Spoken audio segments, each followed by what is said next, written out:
Welcome to the Positive Productivity Podcast, episode number 102.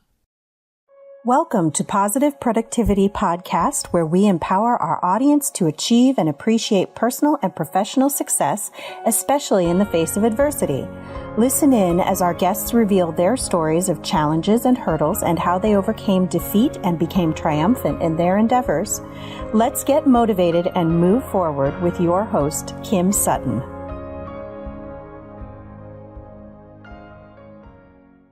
Welcome back to the Positive Productivity Podcast. I am so happy that you are here, to all of my listeners, and to Winston Henderson, our guest today. I am so thrilled you are here again. And listeners, I'm ad-libbing as I go today, but I am just going to let us go in just how we already started. Winston is the chief visionary of 5 Years to Mastery, which I already have heard about tremendously and love it. So, Winston, I'm going to let you take it away. Tell people where you have come from, what you are doing now, and all the exciting details about you.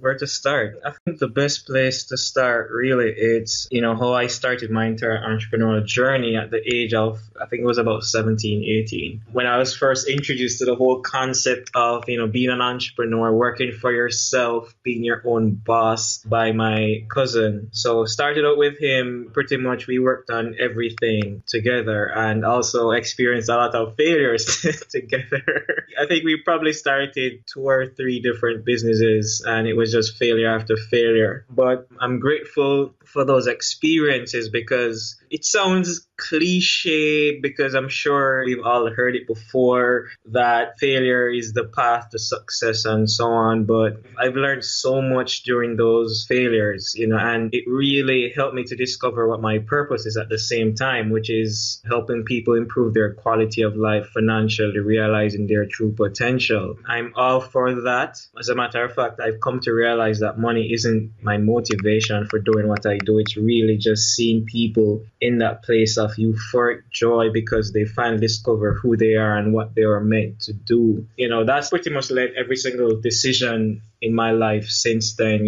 business and otherwise. So fast forward, I started my own home-based business focused on gourmet hot beverages. So we're talking about coffees, teas, hot chocolates, but a healthier brand that's actually good for you.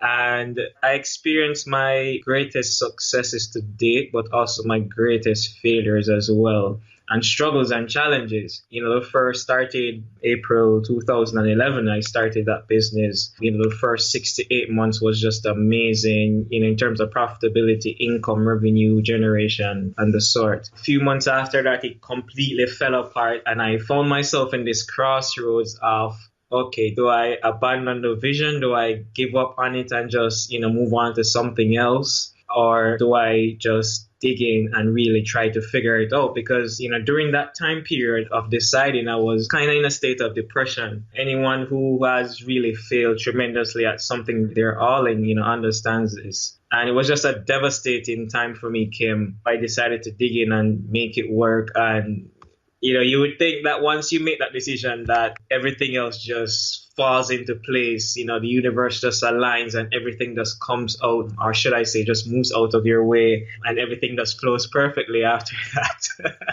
But it's actually it was actually complete opposite. When I made a decision to move forward, that's when every single thing, every area of my life just completely fell apart, financially, spiritually, emotionally, mentally, relationships.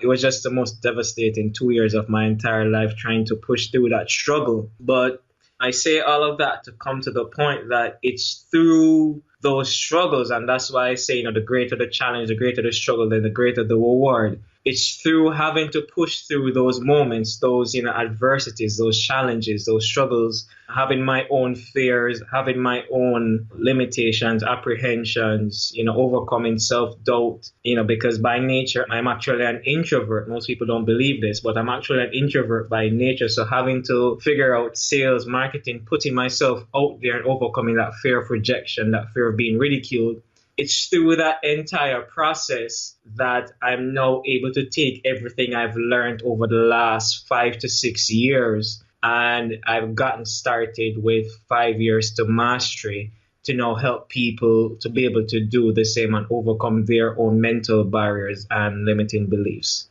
I don't remember who I was chatting with, but I know it was a previous podcast episode. But the guest brought up, is analogy the right word, about us climbing a mountain. And the closer we get to the top, the steeper it is and the harder the climb it is. And that's totally right.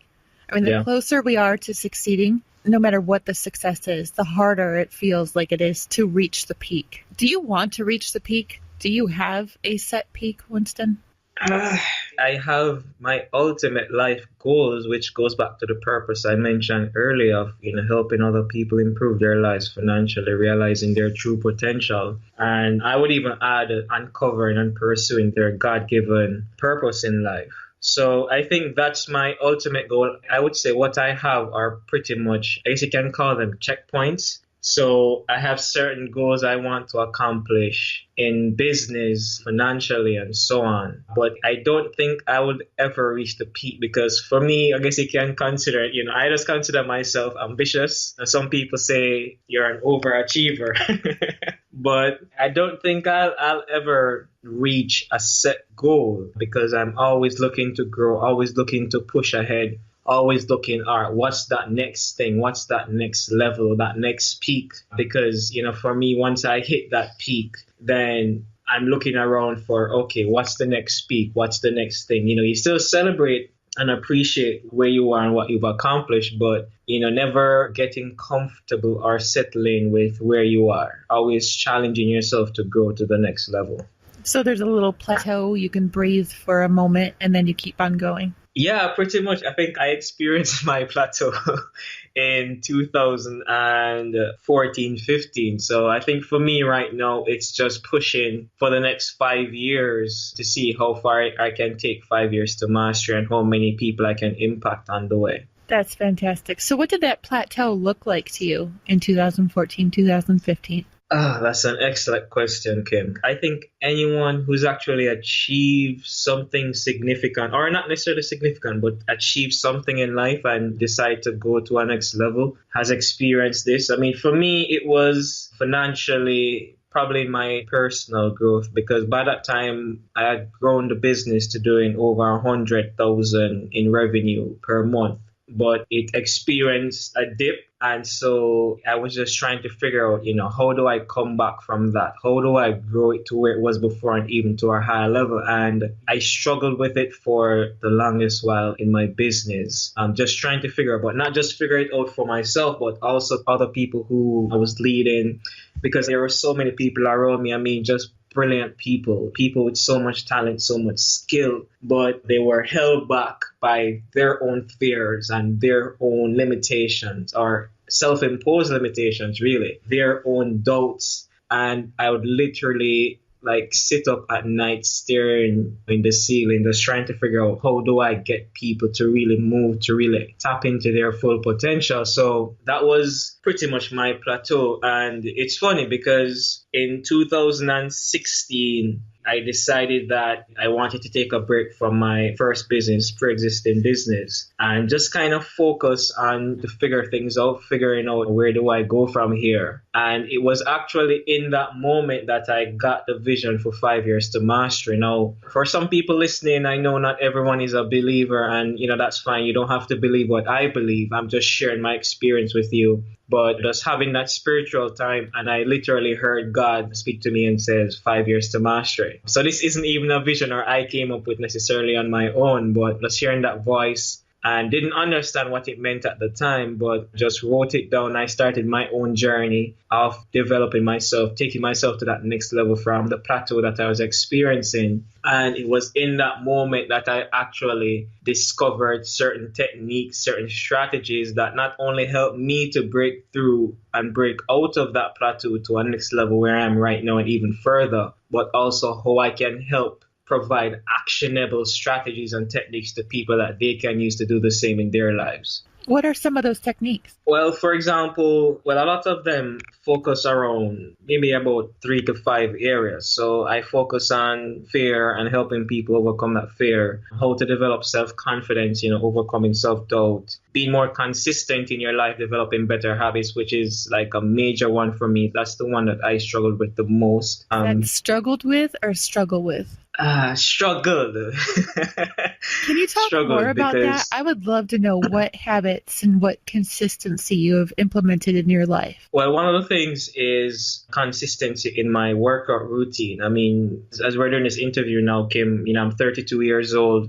And for 31 out of those 32 years old, inconsistency was a major factor that held me back in growth in my business and life. And for 31 years, I struggled to remain consistent with my workout routine. Just to give an example, for 15 days, I couldn't get past sticking with it for longer than 15 days. And back in June 2016, I made the decision to really dig in and figure out how to master consistency in every area of my life, spiritually, my fitness life, my business, and relationships. And really came up with a strategy I call the STARS technique. And STARS is an acronym which means standard and expectation, trigger, action, which is the actual act of doing it, the reward that you give yourself, and the self-affirmation and reinforcement. So that's pretty much a step-by-step strategy that I discovered I came up with. Tested it in my own life, realized that it worked tremendously well for me. But then I said, okay, it's one thing if it works for me, but could it work for someone else of a different temperament, of a different belief system, of a different personality? Started testing it with other people I know, other people I was mentoring before, and realizing that they started getting results in their life, their business as well. It's a lot more detailed than that. I actually did a training video on my blog, 5y2m.com, on it. But that's basically the idea of how to develop consistency and better habits in your life in any area that you choose. So it's not necessarily just if you want to remain more consistent in your workout routine or business. It's really developing better habits in any area of your life. And it first starts with being consistent with the daily activities. Wow. I have to admit I'm still struggling with consistency in daily activities. But while I'm struggling, I'm at least making progress. I need to share, one of my biggest struggles is keeping my desk clean. My office was supposed to be an office, and then God said, here's twins. So it's office/playroom when they're home. And for some reason, Mom's desk seems to be the drop-off point of anything and everything. And any given morning, you can find me flicking action figures off my desk and seeing how far I can shoot them across the room. Just having a clean desk to start with every single day and hopefully ending the day with a clean desk as well, that has been tremendous. And not even to mention, as a home-based entrepreneur, I found myself getting really lazy as far as self-care. I mean, when I was working outside of the home, getting up, taking a shower, and going to work, that was just a given every day. But having that same routine while I'm working at home, I don't know why I let it slip. So, I mean, there's just little things like that. What does a day in your life look like? Do you have a set schedule now for each day, or is it weekly, or is it based upon what's going on? I think it's more the last one based on what's going on, but I do have a structure. I've realized that, you have some people who they do really well with schedules and setting times to get certain things done throughout the day. I don't necessarily do that unless I have meetings with people. So for example, we're doing this interview. This was actually scheduled, but outside of that, for me, it's not so much having set things that I get done at a particular time. My thing is just there's certain activities that I have to get done before each day ends. So that's what I really focus on. And depending on my temperament, I then decide when certain things get done. So for example, in the early mornings when I first wake up would be my spiritual time, spending time with God. So on being in a place of, being grateful, appreciative of my day, and just what's happening in my life right now, family, friends, whatever it may be, even just for the vision of 5 years to mastery. And moving from there to probably going online, reading some articles relating to probably marketing, business, psychology, personal development, because those are the topics I'm most interested in. And then probably in the late morning, I focus on writing. So whether it's writing for the blog, whether it's writing, guest posting, or I have several other companies that I do freelance copywriting for. So getting those writings out of the way, probably by about in the midday to probably about 1 p.m. That's when I do my exercise, my workout routine, because I realize that's so important. Even if it's just for 10 minutes each day, it helps me to increase my focus and clarity and to gain more energy that really takes me throughout the rest of my day. And then afterwards, I probably will do some business relating to the home-based business, the gourmet business that I mentioned, doing that, serving customers and so on. And depending on if I'm with my daughter or my daughter is staying with me that day, then spend some time with her, or if not, then it's back to working on 5 years to mastery up until probably 2 a.m. in the morning. So for me, it's just a case of always working. But as I said, there are just certain things that are a must for me to get done every single day, which is my spiritual time, my workout routine, work in my gourmet business, and work for 5 years to mastery. Those are the 4 things that are an absolute must for me to get done. And of course, if my daughter is there, spending time with her, those 4 or 5 things, and then everything else kind of fits into whatever other time is available in between those 4 or 5 things. Do you see yourself ever retiring? Oh, that's a good question. I would like to think so. I honestly think for myself, no, because I will get so bored. I think I have to be doing something, even if it's starting a granny business. I just don't see it for myself. I think for me, it's not so much having an age of retirement. It's just more keep working until I'm physically no longer able to work. So probably I'm too old or frail to move, to even pick up a pen and write something or type something, or even probably can see out of both eyes. I think it's just, for me, it's just working until you're physically unable to work anymore. Hey, by that point, they're going to have invented USB ports for behind our ears so we can just download our thoughts and, into something else. Out in the world. I need one of those right now, by the way, because if I could just download my brain every day, I could get so much more done. Or maybe not. Journalists, it's absolutely amazing. Oh, I do. Yeah. And that's actually how I handle my to-do list now. Every day I have a daily journal page, and I used to put all the items that I wanted to do for that day down on the page, but I realized I can't do everything. So I'm highlighting the top one, and when that one's done, I'll add another one, but I have a master sheet of everything that I need to get done, but I'm not going to focus on everything right now. I'm going to focus on the top one. Right. You have a to-do list? I do. I think my to-do list, it's more, not necessarily a larger scale, but it's not so much a daily to-do list. So for example, with 5 years to mastery, I have certain things that I want to get done in each month. So for example, I had March, edit this training video, or write articles or edit and publish articles up to this point, because how I've actually done my content marketing strategy for 5 years to mastery is a lot of the articles that I will post this year in 2017, I actually wrote drafts for them from 2016. So what I did is I scheduled a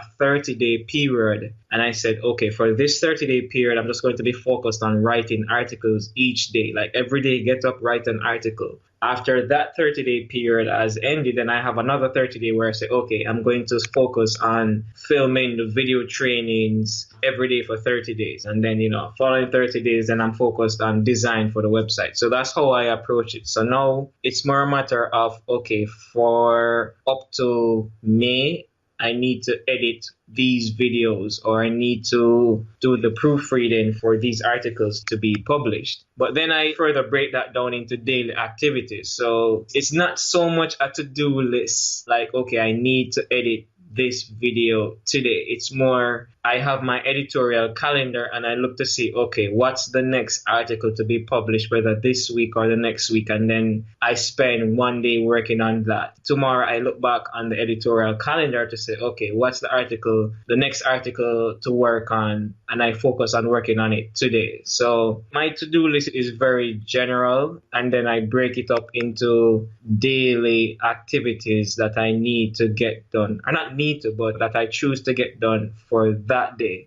And what I found, Kim, is when I don't focus so much on getting a specific task done for a specific day, but just ensuring that every single day I do at least one thing that moves me one step closer towards my goals every day, I find that it helps to lessen the anxiety and the stress and the frustration that you may feel by being stuck or feeling the need to get things done by a set deadline. And, deadlines are important, but I found that if you're not careful, then having deadlines can actually work against you in terms of the mental and emotional anguish that actually comes with trying to get things done by a specific time. Oh my gosh, I can totally relate to that. I think I've changed the release date of my book about 4 times now, and I'm about ready to just take the release date off because I'll be in a good writing place until I tell somebody that, this is the release date. And then it seems like all my thoughts about what I was writing disappear because I've put that self-imposed deadline on myself. And it just moves me to an uncomfortableness. Winston, I want to go back to when you started the businesses with your cousin, right? Your cousin? Yeah.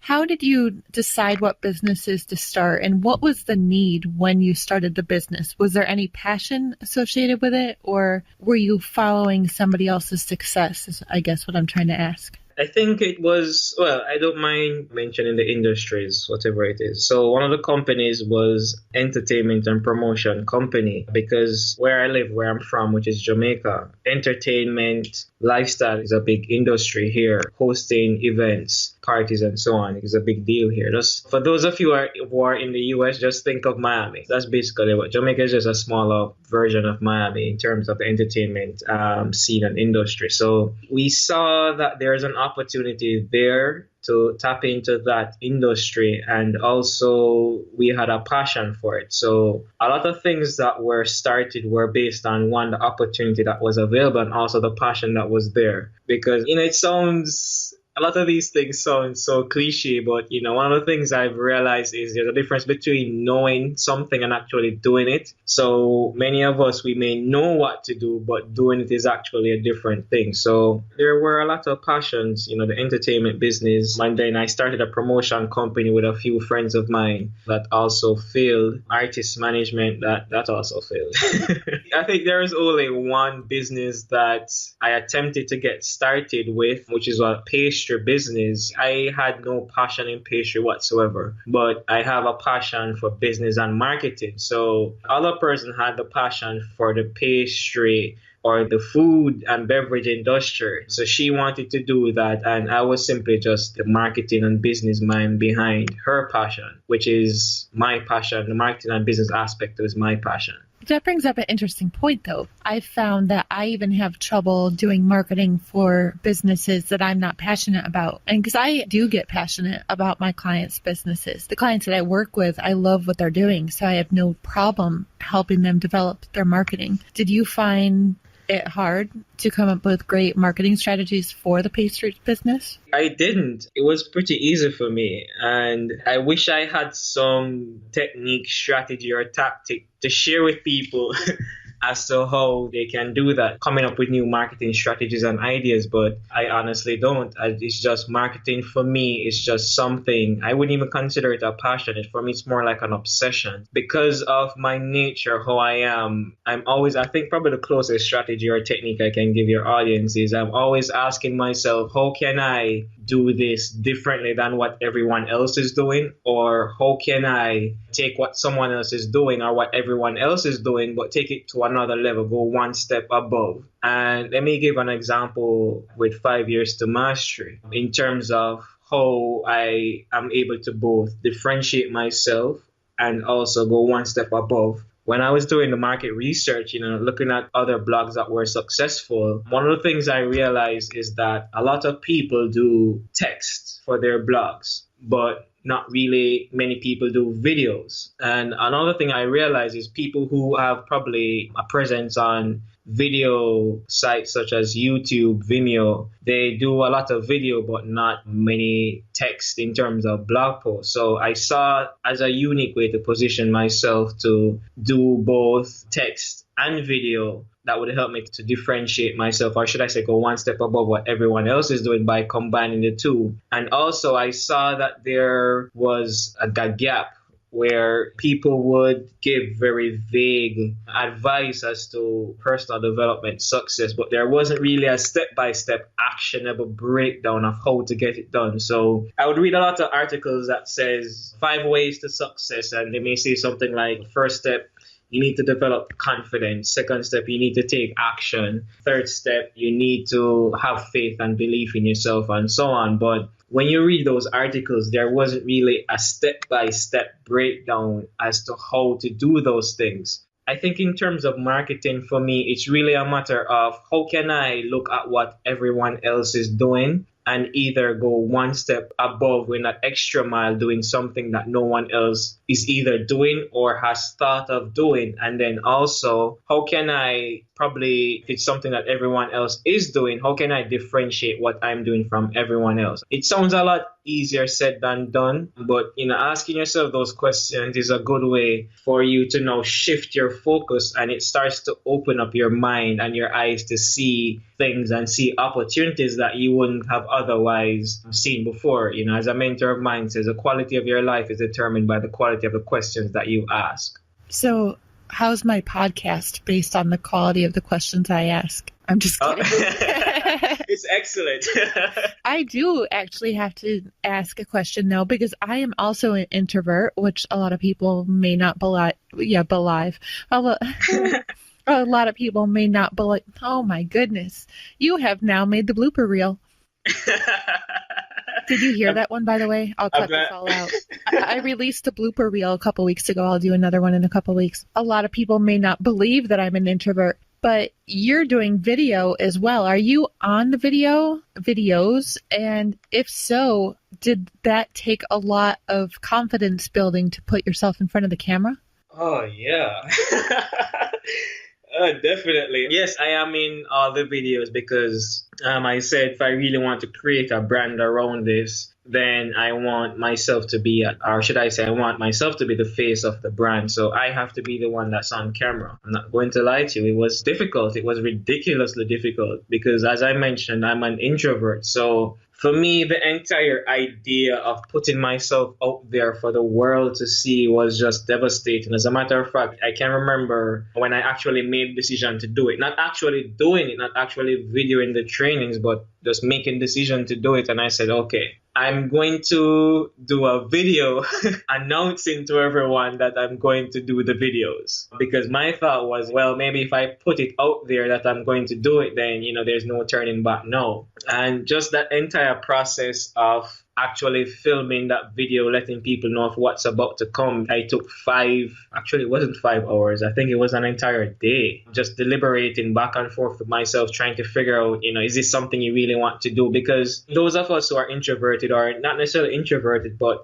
have that fear of putting yourself out there, it's really that fear of rejection, or that fear that you're not good enough, or that fear that, whether if you put yourself out there and you're ridiculed for it. So let me actually break down, because I want to be as helpful to your audience as possible. I'm going to break down exactly what I did step by step of how I overcame that fear. The first thing I did was to identify a fear that was greater than the fear of putting myself out there, because we hear it all the time that the best way to overcome fear is to take action. And that's not necessarily true, Kim. I'm pretty sure you've been in many situations where you're experiencing this fear and logically, you're supposed to take action, but but in the moment you don't. So it's easy to say in theory to take action, but when you're actually in the actual situation, experiencing the fear, the crippling, paralyzing fear, it's difficult to tell someone in that state to really take action. So one of the things I did, the best way to override fear, or should I say the best way to override emotion, is with a stronger, more intense emotion. So the first fear was the fear of putting myself out there on video for others to see and possibly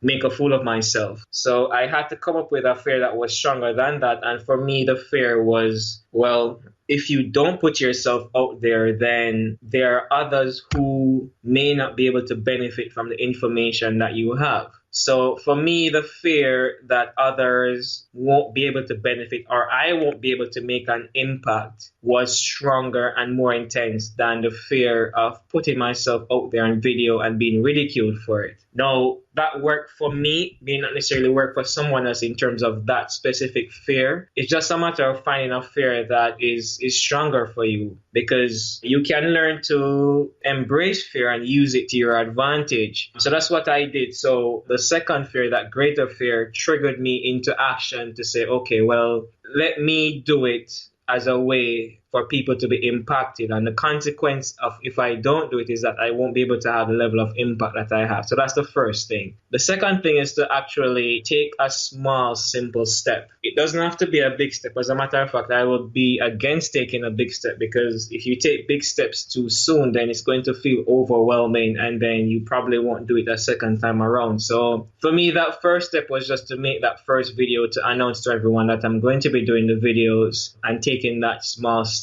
Now, the third thing was just for me to celebrate and congratulate that I had actually taken that first action and actually put myself out there, saying to myself, Winston, you took action. You didn't allow that fear to keep you from taking action. That's great. That's amazing. And what it does, it allows you to feel good, to feel empowered. So when you get that feeling, it creates a craving that you want to go out and take action again. And I'm moving very quickly, Kim. I mean, there are a lot more other moving parts to it that I can't really get into much detail because I want to respect your time. But that's a basic idea of how you can get started. And a final thing that I'd also mention is, this is another technique or strategy or tactic that you can use to overcome that fear, is to also change the meaning of what that fear means. So for you, the fear may be that you have a fear of public speaking. Not you specifically, Kim, but just talking about your audience. No, actually, I do. My fear of public speaking actually comes from tripping over my own feet when I walk on stage. It's not actually speaking to people. Okay. It's basically changing what that fear means. Using your example, Kim, since it's an actual real world example, it's changing the meaning of that fear. Public speaking for you right now means that you may trip up and you may fall. Well, change the meaning to me. Well, public speaking can mean that I can use my voice to impact the lives of hundreds or thousands of people. So once you begin to change the meaning of what that particular fear is, then it no longer holds any power over you. So it may be a fear of rejection that you have, where you're afraid that if you go and do something, probably if you're in sales, actually picking up that phone, speaking to someone, the meaning that you've given making a phone call right now or that client call is, I'm going to be told no. Well, what if you restructured or change that meaning of the call to mean every time I make a call, I'm actually learning something new, even if the person says no. So by changing what the actual means, it lessens the impact and the power that fear has over you. You have just helped me tremendously. Listeners, we are recording this on March 9th, 2017. Winston, I have been putting videos up. And I've been using the lame, there's another word that I could put in there, but I won't. The lame excuse of I want to go get glasses or get contacts so that my glasses aren't reflecting back into the camera. Right? That's a really good one. Yeah, I know. I can make the excuses however I want. Like, I can easily find one. Today, and I've been wanting to do Facebook Lives. I haven't even attempted Snapchat or whatever else is out there. But rather than jump right into Facebook Live, I think today I am taking that first step just of recording videos, not even live, and posting them. Right. So listeners, look back at my Facebook page, see if I posted today. and I'm committing to you all that I will, and that I will do it every weekday, Monday through Friday from here on out. It's not going to be live, though, to start. I need to go into that gently. So thank you, Winston. Look at Awesome. that. I just committed on my podcast to doing this. Awesome. Holy moly, that's huge. That's actually a very good first step. What you should probably do now is once you post that first video, celebrate yourself for doing it. Oh, I will. I need to come up with a healthy celebration, though, because all I can think is eating the chocolate bar that's on my desk, and that's not really an adequate celebration. Winston, you have just blown my mind, I'm sure. And I want to challenge all you listeners to come up with something that you can start doing today just to take that one step closer to where you want to be. But Winston, where can listeners find you, find out more about you, and get in touch? Well, they can visit the website, which is 5 is the number 5, letter Y, number 2, letter M.com. So it's 5y2m.com. It's short for 5 years to mastery. And they can go on that. They can read some of the blog posts that I have. There's also my social contacts on there. So, it's at the top right-hand corner. You can get in touch with me on Facebook, on Twitter, on Instagram. I post a lot of stuff on Instagram in terms of, well, not necessarily daily activities, but certain progress that I'm making in my life. And really anything that can really help others, take that one small step. That's really what my goal is, to really help people. I'm not going to tell anyone that I'm going to help you to earn $100,000 in revenue in your business in the next 6 to 12 months. That's not where my focus is. My focus is just, hey, let me show you how to overcome whatever is holding you back and just make that first step. And then once you make that first step, let me now help you to keep making those small steps that will eventually lead to the big results that you have. Wow, that is so huge. Thank you so much for being here, Winston. And to the guests, I forgot to mention, because I've been blown away this whole episode, you can find all the links and the full transcription on my website at thekimsutton.com/pp102. Winston, thank you so much again. Thanks, Kim. It was an absolute pleasure. We finally got it done. Woohoo! Now I'm going to go do my video. Thank you so much. All right, awesome. Take care, Kim. Thanks again. Hey there, this is Kim Sutton, host of the Positive Productivity Podcast. And I just want to take a quick moment to thank you for listening to this episode. If you enjoyed it and were inspired, I would love to hear your feedback. Please take a moment or two and visit the podcast on iTunes, Stitcher, iHeartRadio, or on my website at thekimsutton.com to leave your rating or review. I'd also like to invite you to join the Positive Productivity Book Club and to find out more about my coaching packages by visiting thekimsutton.com. Until the next episode, I hope you have a positive and productive day.